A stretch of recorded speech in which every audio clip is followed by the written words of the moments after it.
काय काय दुखत होतं आपलं? हे पाय असा बधीर होता सगळा. कसं होतं? बरं आहे, बरं आहे. 95% पण थोडा 5% असं राहिलं फक्त.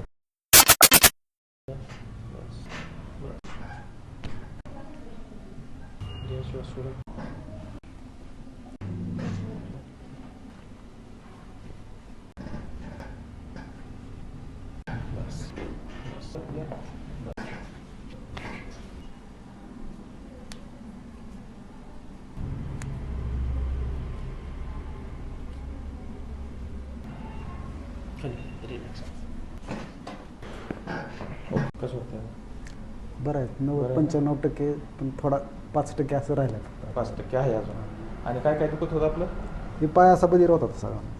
ही ना डावा पाय बधीर होता. हम्म. 95% कमी झाला. कमी झाला. आपलं गाव कोणचं आहे? देवळाली, तालुका धाराशिव, जिल्हा धाराशिव. ओके.